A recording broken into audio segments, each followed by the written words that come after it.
Welcome back, this is People Wonder, and you're watching my All the Mods 9 playthrough. So, I have something to show you guys real quick.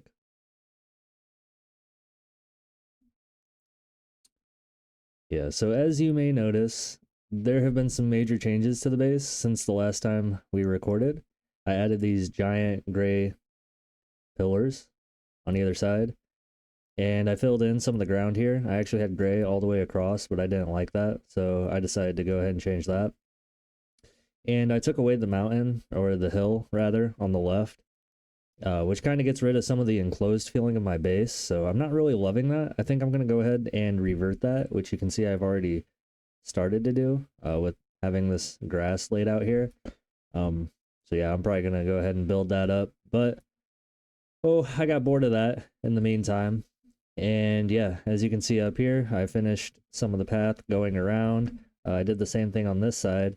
Oh yeah, and we're wearing a hazmat suit because I got rid of the what is it? The solar neutron activator over here. It had 1 millibucket of nuclear waste, so hopefully that isn't too radioactive.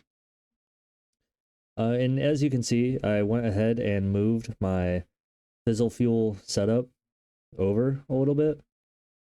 And yeah, that's kind of what we're going to be working on in today's episode. So you may notice that these concrete pillars have a block taken out. So that's just kind of to mark the centers here. And yeah, I want to go ahead and align my fusion reactor with the center of this concrete chunk, back one. So it's actually going to start right here. And I went ahead and I have already built the entire fusion reactor along with the starting mechanism, and I was running it a little bit. So yeah, this won't be the first time. I just kind of wanted to get a general idea of, what I'm doing before I actually build it on camera. And I also lost the footage of me building it, so that's another reason. But anyways, there is a problem with my current setup, but we will get to that later. So what we're going to do is we're going to look up the fusion reactor. You can see I already have all the frames that I need, the controller, the ports, because again, I already built this. And we're going to check out this ponder feature that I really love. I think Create was the first one to do this, and Mekanism has adopted it, and I think it's great. But as you can see, the pattern is pretty simple. It's just this star pattern, I guess, if you will, on every side. And again, if you just watch this ponder feature, it kind of tells you everything you need to know about it. So I thought we would just watch this before I ever even get started. And yeah, we're only going to need one port because we are pre-mixing DT fuel before putting it into the reactor, which again comes with a little caveat, but we will get to that when we get there. So I'm going to start by building the frame. And if I remember, not reactor, reactor. If I remember correctly, it's reactor glass that you need. I tried using structural glass the first time, and apparently that was not acceptable. So yeah, it needs to be reactor glass. So just think about it. It's a reactor, so it needs reactor glass, right? Makes sense. Anyways, I am going to go ahead and build the frame of this machine. Probably end up doing this in a time lapse for you guys.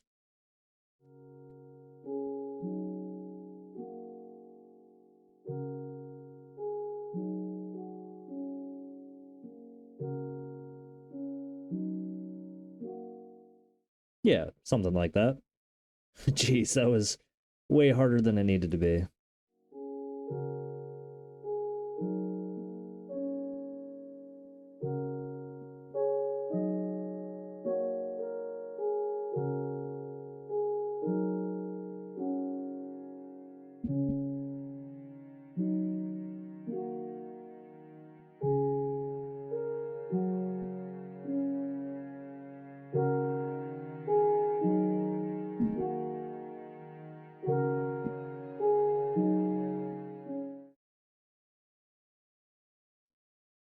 And so as you can see, we have a complete structure, but there's no ports. So we need to go ahead and add a couple of ports here.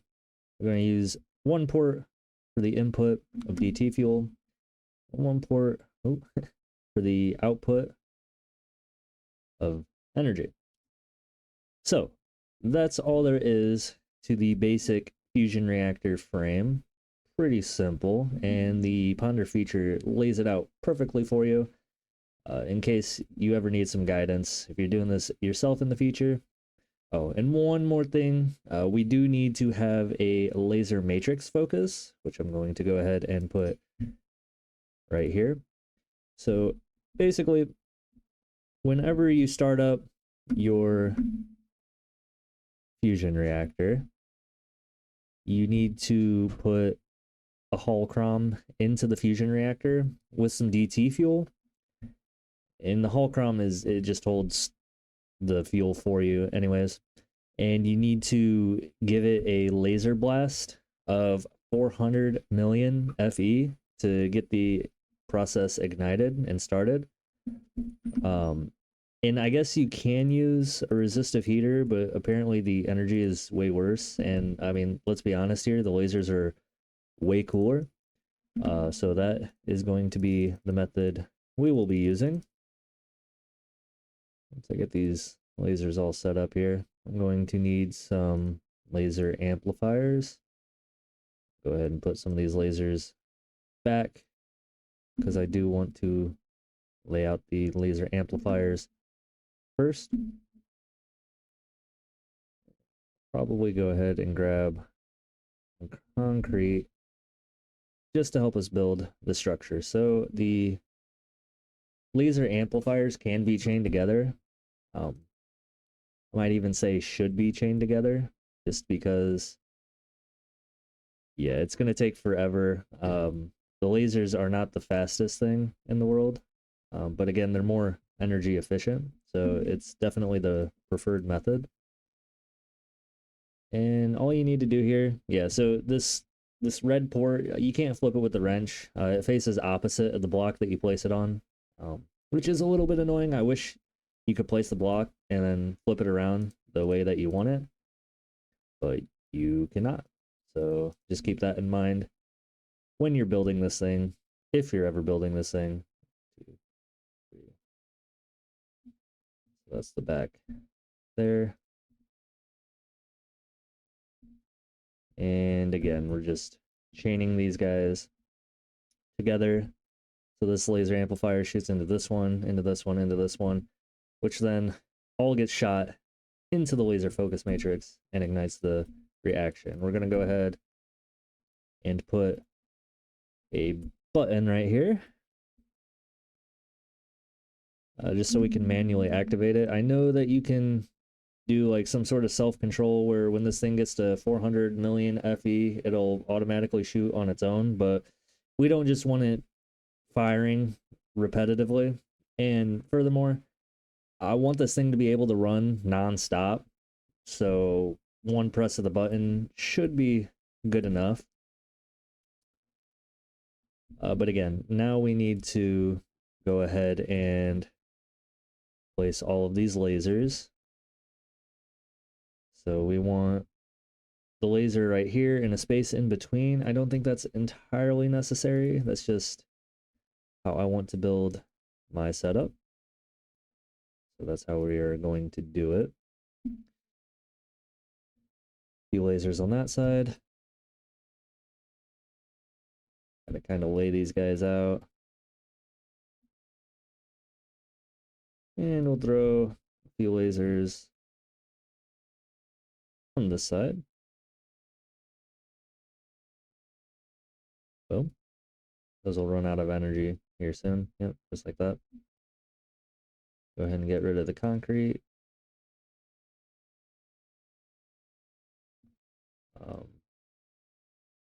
Right? Okay, I guess my tool was turned down. Oh, and if you haven't noticed, I switched out to the Mecha tool just because I wanted to save some space in my inventory. I had like half of my inventory taken up by tools, and it was getting kind of annoying. So yeah, we just went ahead and switched out to the mecha tool for that reason. I feel like I've gotten far enough in this mod pack, and there is enough stuff that I need to do. I'm not terribly worried about getting bored or feeling like I'm in God mode, because I basically am in God mode. But yeah, there's still a lot of stuff yet to be done. One more laser here. And I'll get a couple of facades to help clean it up. Boom. That right there. Concrete right there, and a facade right there. Get it looking nice and tidy. And I actually want to go ahead and use advanced universal cables. Not that I need to, but the lasers shoot red. So if you just keep it all red themed, I think that is going to look way cooler. So that's why we will be using the advanced universal cables. And that's actually why this goes up right here. It's going to take that up around like that. Go ahead and take it around the back.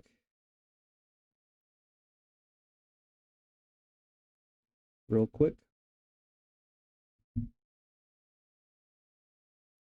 Next, just like that. And you can see that this is shooting a continuous beam into the reactor, actually imbuing some energy into it. We do not want that. We want this to be, yeah, so it is on the normal redstone detection instead of ignoring it. So now when I press this button, boom, it shoots a laser beam. And we need 400 million FE minimum in here to get the reaction started. Just so you know. And that takes a little while, but that is okay, as we have some other things to work on right now. So you can see I have a pretty considerable amount of DT fuel. I am going to work on piping that over. We are going to be using the ultimate pressurized tubes because this is an endgame machine, and why would we use anything other than ultimate, right? Yeah, and I'm actually going to go ahead and run these cables over the top. This is how I did it before. I thought it would look better around the back there, but it's actually kind of blocking the path of my pressurized tube. So we're not going to do it that way. We are going to go ahead and do it this way. Oh, you know what? I don't remember. In my previous setup, did I have lasers on top? I think I did. Okay, all right. Yeah, so I need to throw some lasers on the top here, and that'll kind of take care of that issue for us.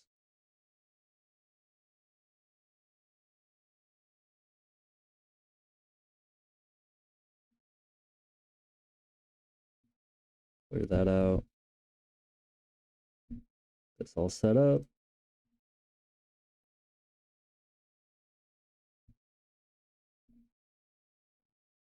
There are a few more lasers down on top here.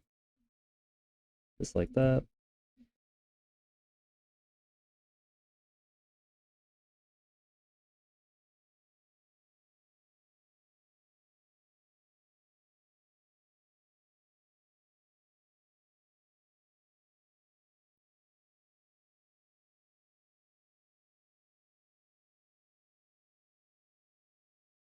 Okay.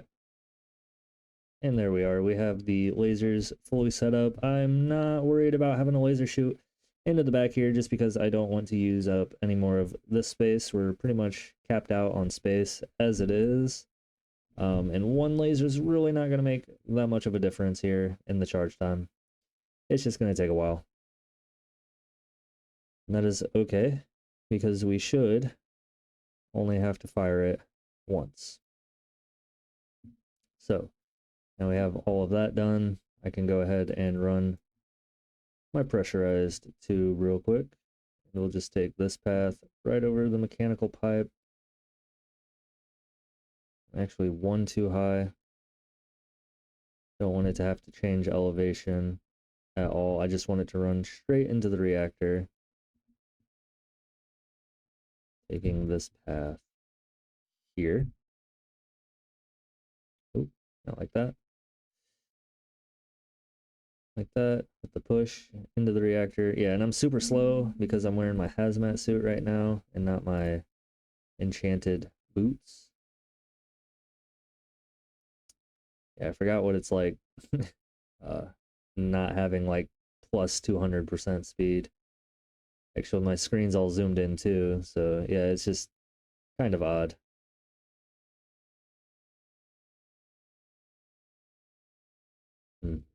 Okay, yeah, that's correct, because now, yeah, the DT, this thing is full on DT fuel. It's got 1,000 millibuckets in it, as you can see.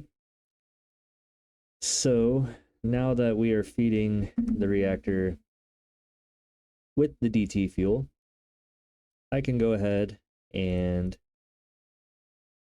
create, it's a holcrom or something like that.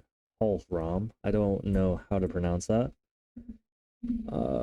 But it's just the item that we need to be able to start the process here, and it does get consumed. So if you ever need to start the reactor again, you will need to make another one. So it is pretty handy to have on autocraft, even though I do just generally have everything on autocraft. Go ahead and fill that up. Only needs 10 DT fuel, not that much. Fix this. Yep. Okay. Now I put the whole ROM in here. Should have completed a quest as well. Yeah, I think we're ready. Here it is. And then, so once this gets to 400 million FE, we can go ahead and shoot the laser at it. Now that it's got the hull ROM in it, the structure is complete, and I am pumping DT fuel into it. Another thing is we have to export the energy. And I think what I'm going to do is I'm actually going to go ahead and run a cable all the way underground, just because the flux plugs and flux points and all that. You can see I have 3 here from when I was experimenting with it earlier, but these only transport 800,000 FE a tick maximum. And this thing is capable of putting out 200 million FE every tick. So yeah, I would need over 200, sorry, of those flux plugs, and that's just not going to happen. We are going to use ultimate universal cables, and that is not something I had set up previously, but it is something that we're going to have set up this time around. So I'm going to go ahead and run this universal cable. Hopefully this will be charged up plenty by the time we're done with that. It should be. And I will cut back. Okay, and we're back. And I went ahead and ran this ultimate universal cable. I kind of freaked out for a second because I noticed that the ultimate universal cable only transfers 3.27 million FE a tick. But according to one source, it's cumulative. So theoretically, since I have several of these universal cables in series, I should be able to transfer over 400 million FE every tick, which is going to be more than enough. I only really hope to generate 200 million FE every tick with this fusion reactor. which is also, in case anybody is wondering, how much energy the supercritical phase shifter takes. So I had to wait a little bit. Yeah, it took a long time to generate enough energy to have over 400 million FE in the laser amplifier. But now we have it, and we are ready to go. And this is going to fire up our fusion reactor, and we've got DT fuel, so we're going to have a permanently running fusion reactor, right? Not quite, but again, we'll get to that later. Let's just enjoy our victory for the moment. So I will hit that button, and boom. As you can see, the reaction has kicked off. Yeah, we got plasma generating heat. All of the energy is being transferred into the universal cable, and we are quickly filling up our induction matrix. So yeah, you can see that the energy production is still going up as the fusion reactor continues to heat up, as we continue to put in more DT fuel. And this will cap out, I believe, at roughly 200 FE every tick. Now we do have a lot of DT fuel stored up in this ultimate pressurized tube, but I want to point out that it's dropping. And I mean, it's nighttime, so I'll go ahead and sleep because, you know, we're not creating any tritium during the nighttime since it needs to go through the solar neutron activator. But even now it's daytime, so we are actually making tritium. You can see that the neutron activator has emptied out. And yeah, we are still rapidly losing DT fuel. So after finding this out, I ended up doing some extensive research on the internet, and I was able to come to a few realizations. So if you look and you go into the fuel tab, it's got the injection rate, and the injection rate is set to 2. And a lot of what I read says, you want to set that to 98, right? Well, it turns out that that is specifically for tritium and deuterium if you're inserting them separately. And that's also in millibuckets. So that's basically saying 98 millibuckets of tritium, 98 millibuckets of deuterium, creating DT fuel, getting fused together, and making energy. But you are producing significantly less than 200 million FE a tick doing it that way. So the only way to get it up to 200 million FE a tick, which is what we want because we are going to be running the supercritical phase shifter, is to insert the DT fuel, okay? And the DT fuel, the thing about this is, you see it has an internal buffer of 1,000 millibuckets, or otherwise 1 bucket. And every single tick, it is using up that entire buffer, and we just happen to have enough DT fuel to be constantly supplying that 1,000 millibuckets every single tick. However, we're going to run out of DT fuel at some point, and our fusion reactor is going to shut down, and this is not good. And the main slow up of the process is tritium. So yeah, some of you guys that are a little more knowledgeable than me might have already noticed this. Oh my goodness.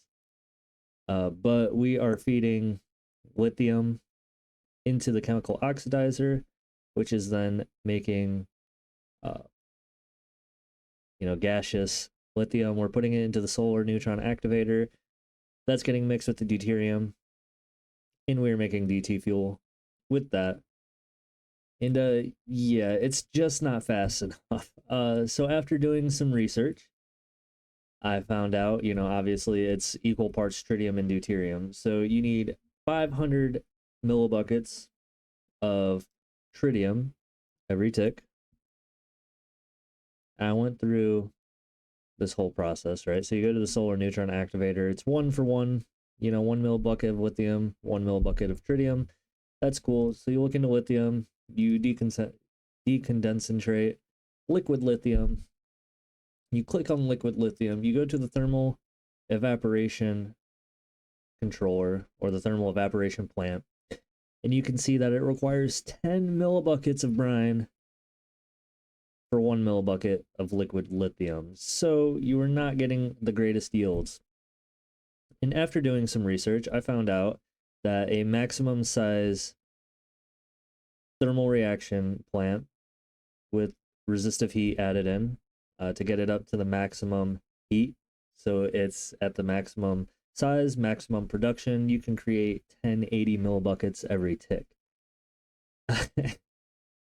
So, that being said, we need to make 5 full size, that's 18 tall, thermal evaporation plants producing brine, and all of those feeding in to 1 max size, or at least half size, thermal evaporation plant, creating lithium, which we then need to put into a solar neutron activator, or 2 or 3, and then mix that into a chemical infuser, or 2 and 3.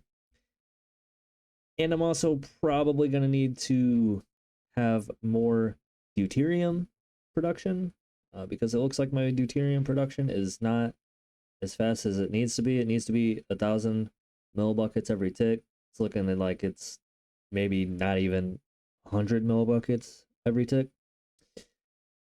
So yeah.